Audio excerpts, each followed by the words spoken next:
The Seahawks enter Week 3 with a 2-0 record for the first time since 2013, and we all know what happened back in 2013.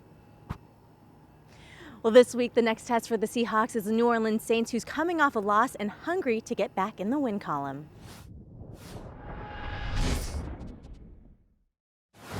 We're playing against a team that, a New Orleans team that is really, really well balanced. Over the years, they've been winners, and you all know that, and champions and all that. But Sean's got a team that, they're good on offense, they're good on defense, they run the football, they protect the quarterback, they play defense, and they attack the heck out of it. They lead the league in sacks. They got a really good kicking game, the best probably we've seen to date.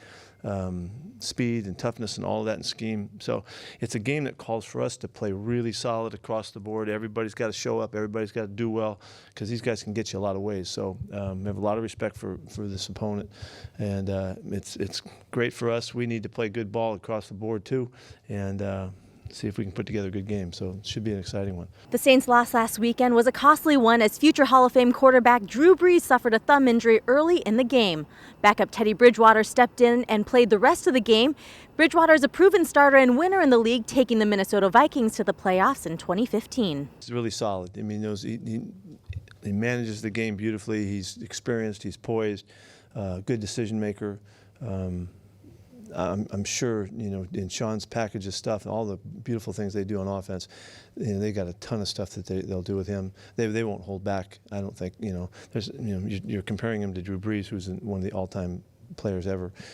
So it might be different in some ways, but in one game, 1 week, we got to be ready for everything, because Teddy can do everything. He gets out of the pocket a little bit more, and so you just have to see, what style do they play.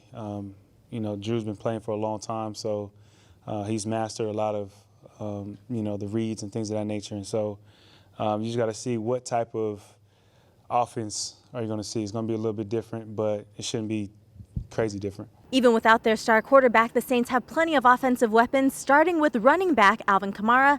The 2017 Offensive Rookie of the Year is dangerous in the run and pass game, recording over 1,500 yards from scrimmage in his first 2 years in the league. When you see guys kind of, go at him, tackle him, he's always keep his feet moving. He's always seemed to be well balanced. He's kind of like a receiver. He can do it all. He runs hard, and they, motion him out, and he lines up and runs receiver routes. And so that makes the guy special, because he could do it all. He can run screens. He can run between the tackles. I've seen him run a corner from the backfield, and so, you could do a lot with a guy like that. And so we're just going to have to make sure that we pay attention to him and, know where he's at all times. Pretty good, I think, as he has experience. He's a weapon. He's very good with the ball in his hands. He's the type of guy that can really take over a game, both running, receiving, also a decoy. So he's the type of guy that when you think a guy like Brees being out, his value really rises. So we're very aware of where he is. When it comes to New Orleans' passing game, Michael Thomas is a favorite target. He's had over 1,000 receiving yards every year he's played in the league. Last year, Thomas was named a first-team All-Pro after finishing with 125 receptions and just over 1,400 yards. Fantastic player. He's got all the instincts, all the awareness, all the catches, great range. They just totally trust the guy, and they just absolutely believe in him because he's the real deal. He's a great player.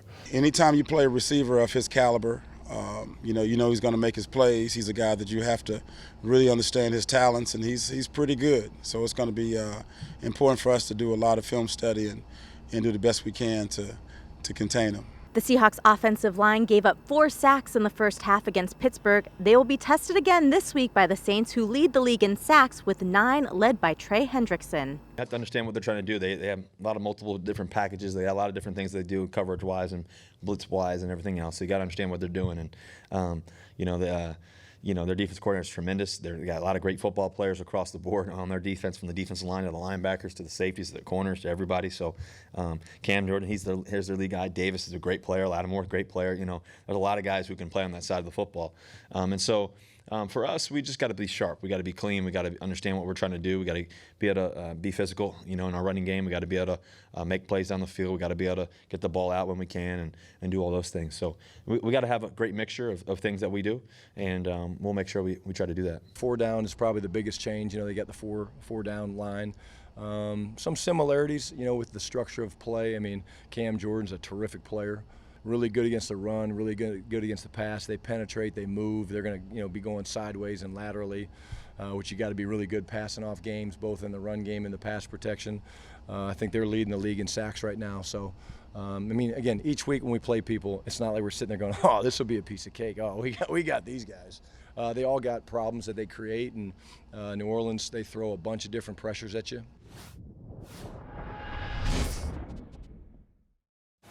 Well, fun fact for you, the Seahawks are 15-0 at home in the month of September under Pete Carroll, and they're looking to build upon that this weekend. Well, kickoff is set for 1:25 p.m. Pacific. You can watch it live on CBS with Jim Nantz and Tony Romo on the call, or as always, you can listen to Steve Rabel on the Seahawks Radio Network.